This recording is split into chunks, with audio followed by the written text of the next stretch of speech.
Hello student, कैसे हैं आप लोग। चलिए आज के लेक्चर में बेसिकली हम लोग effects of oxidation reactions in everyday life देखने वाले हैं।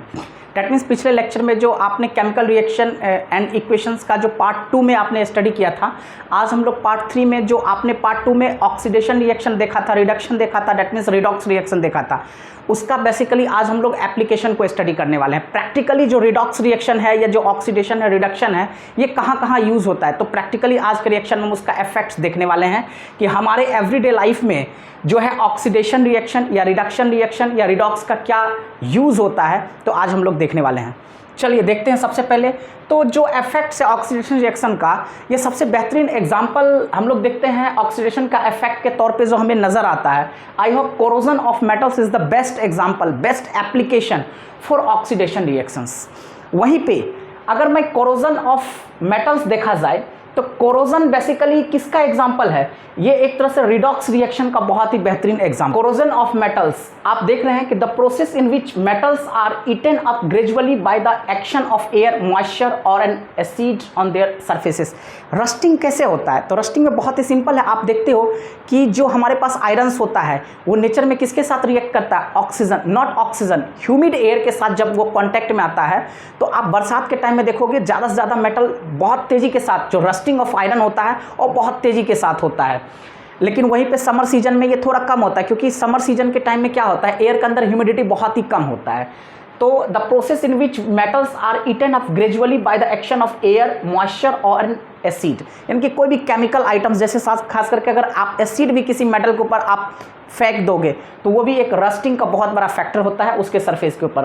तो rusting of iron is a best example of redox reaction. अगर आपसे कोई पूछे कि what is the application of redox reaction, तो आप डायरेक्टली कह सकते हो कि sir rusting of iron is the best application for redox reaction. तो चलिए नेक्स्ट, ये जो है हमारे पास रस्टिंग ऑफ आयरन जो है, यहाँ पे आप कह सकते हैं, यहाँ पे जो हमने रस्टिंग ऑफ आयरन दिखाया है, रस्टिंग ऑफ आयरन का नीचे पे केमिकल रिएक्शन भी लिखा हुआ है। रस्टिंग ऑफ आयरन का नीचे केमिकल रिएक्शन है 4Fe + 3O2 + 2XH2O। ये हमें क्या बना देगा, 2Fe2O3, ठीक है, और .XH2O। ये जो 2Fe2O3 .XH2O है, ये हमारा क्या है, बेसिकली रस्ट है। यानी कि किसी आयरन के ऊपर जो रस्ट बनता है, जो आपको ब्राउन कलर का दिखाई देता है, बेसिकली उसका केमिकल फॉर्मूला क्या होता है, ये होता है 2Fe2O3 .XH2O। यही हमारे पास बेसिकली क्या होता है, रस्ट होता है। तो ये जो है आपके पेपर में आएगा ही, रस्टिंग ऑफ आयरन का आपको केमिकल रिएक्शन, यानी कि रस्ट का chemical reaction, rusting of iron का केमिकल रिएक्शन 100% लिखने के लिए पेपर में आता है। तो इस रिएक्शन को बिल्कुल आपको रिमेंबर कर लेना है। नेक्स्ट हमारे पास है rancidity of food. Rancidity of food ये दूसरा एप्लीकेशन है effects of oxidation reaction in everyday life का। यानी कि बेसिकली रेंसिडिटी ऑफ फूड जो है ये ऑक्सीडेशन का बहुत ही बेहतरीन एग्जांपल है। कोरोजन में तो बेसिकली हम लोगों ने क्या देखा था, रिडॉक्स रिएक्शन को देखा था। तो रिडॉक्स के अंदर तो दोनों चीज़ होता है, ऑक्सीडेशन और रिडक्शन दोनों होता है।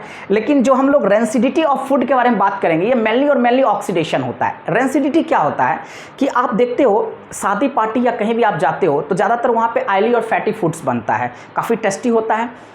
और वो ऑयली और फैटी फूड्स को अगर आप लंबे समय तक ऐसे ही रख दोगे तो वो धीरे धीरे उसका टेस्ट में देखोगे अनप्लीजेंट टेस्ट आने लगेगा, दैट मीन्स उसमें कुछ स्मेल आ जाता है। या समर सीजन में ही देखो, गर्मी का टाइम जब होता है तो उसमें अगर आप कोई भी फूड बनाते हो, जैसे मान के चलिए आपके पास मटर पनीर का सब्जी है या कोई भी ऑयली और फैटी फूड आपने बना रखा है और उसको लंबे समय तक आपने ऐसे ही किचन में छोड़ दिया, तो आप देखोगे 4 घंटे 5 घंटे के बाद उसके अंदर क्या होता है, स्मेल आ जाता है। क्यों? क्योंकि वो ऑक्सीडाइज्ड हो जाता है, वो नेचर में ऑक्सीजन के साथ क्या कर लेता है, रिएक्ट कर लेता है। तो जिसके इसी फेनोमेनन को बेसिकली हम लोग क्या कहते हैं, रेंसिडिटी कह देते हैं। तो रेंसिडिटी ऑफ फूड, रेंसिडिटी का बेसिक मीनिंग क्या होता है, ऑक्सीडेशन रिएक्शन। रेंसिडिटी बेसिकली कौन सा रिएक्शन है, ऑक्सीडेशन रिएक्शन। इस ऑक्सीडेशन के अंदर बेसिकली क्या होता है, इट कैन डैमेजिंग फूड, यानी कि ये जो ऑक्सीडेशन रिएक्शन होता है ये फूड को क्या कर देता है, डैमेज कर देता है। It can damaging food containing fats and oils, यानी कि फूड के अंदर जो फैट्स और ऑयल्स होता है उसको ये ऑक्सीडेशन रिएक्शन क्या कर देता है, डैमेज कर देता है। तो ऑटोमेटिकली जब इसके अंदर जो फैट्स एंड ऑयल्स अगर उसको डैमेज कर देगा तो ऑब्वियसली जो फूड है उसका टेस्ट बिल्कुल क्या आएगा, खत्म हो जाएगा। वो अनप्लीजेंट टेस्ट, मतलब उसमें कहीं ना कहीं स्मेल आ जाएगा जो कि आपको खाने में अच्छा नहीं लगेगा, उसका टेस्ट खत्म हो जाएगा। अब बेसिकली रेंसिडिटी के लिए हु इज रेस्पॉन्सिबल, तो खास करके हम लोग कहते हैं इसमें एरियल ऑक्सीडेशन। एरियल ऑक्सीडेशन मतलब नेचर में जो ऑक्सीजन है, एयर के जरिए जो ऑक्सीजन है वो एटमॉस्फेरिक एयर उसके साथ क्या करता है, फैट्स और ऑयल के साथ क्या करता है, ऑक्सीडाइज हो जाता है, रिएक्ट हो जाता है। In food marks by unpleasant smell and taste. अब देखिए बस इसलिए कहा जाता है जितने भी आजकल लोग पैकिंग फूड यूज़ करते हैं, आप जब भी पैकेज्ड फूड यूज़ करते हो, जो पैकिंग वाले आइटम्स होता है तो उस पर डेट ऑफ एक्सपायरी दिया रहता है।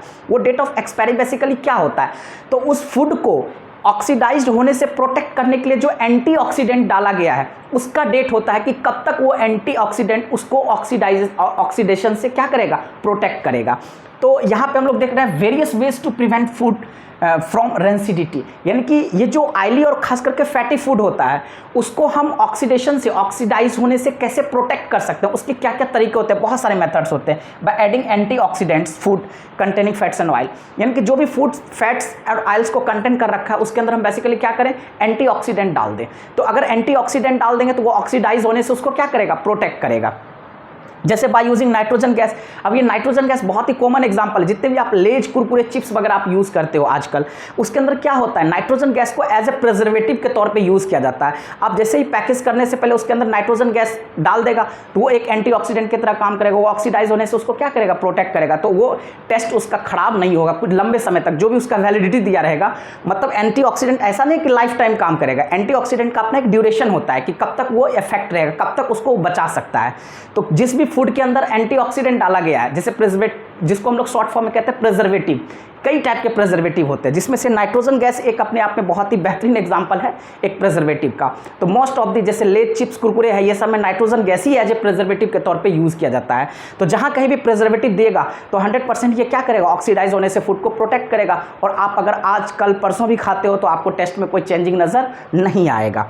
नेक्स्ट है keeping in A refrigerator. Obviously अगर आप फूड को रेफ्रिजरेटर, अब ऐसा नहीं कि रेफ्रिजरेटर आपको महीने 2 महीने तक आपको किसी फूड को प्रोटेक्ट करे, उसका भी अपना एक लिमिट होता है। By keeping in air tight container, या तो आप किसी फूड को क्या करो, एयर टाइट कंटेनर, मतलब कहीं ना कहीं आपको फूड को क्या करना है, जो ऑयली और फैटी फूड है उसको आपको एयर से बचाना है। क्योंकि एयर में क्या, जैसे एयर के कांटेक्ट में आएगा तो सबसे बेहतरीन चीज़ क्या है यहाँ पे, एरियल ऑक्सीडेशन हो जाएगा। क्या हो जाएगा, एरियल ऑक्सीडेशन, मतलब एटमॉस्फेरिक एयर के साथ वो क्या करेगा, ऑक्सीडाइज हो जाएगा। जैसे ही अगर कोई ऑयली और फैटी फूड ऑक्सीडाइज हुआ तो उसका टेस्ट क्या हो जाएगा, डिस्ट्रॉय हो जाएगा, अनप्लीजेंट स्मेल आने लगेगा, तो वो खाने के लायक नहीं रहेगा। तो वो आपके लिए हेल्थ के लिए भी इशू हो जाएगा, वो बहुत सारे डिजीज़ को कैरी करेगा क्योंकि बहुत सारे बैक्टीरिया, वायरस उसके अंदर होता है जो कि आपकी हेल्थ को क्या करेगा, नुकसान पहुंचाएगा और काफ़ी ज़्यादा हार्मफुल होता है। तो आई होप ये दो जो एप्लीकेशंस था हमारे पास रिडॉक्स रिएक्शन का, एक तरह से हम रिडॉक्स के अंदर तो ऑक्सीडेशन रिडक्शन दोनों आ गया, तो आपने जो ये रिडॉक्स रिएक्शन का एक तरह से हम कह सकते हैं oxidation reaction in everyday life में जो इसका इफेक्ट्स था आपको बहुत अच्छे से समझ में आया होगा। और ये भी पेपर में आता ही आता है, तो इन सारी चीज़ों को भी आपको बहुत ही ज़्यादा ध्यान देने की ज़रूरत है। तो यहाँ पे मैंने लिख भी दिया हूँ, देखिए कोरोजन ऑफ आयरन है और यहाँ पे हमने रेंसिडिटी को बहुत अच्छे तरीके से एक्सप्लेन कर दिया हूँ। तो आई होप आपको बहुत अच्छे से समझ में आ गया। Thank you.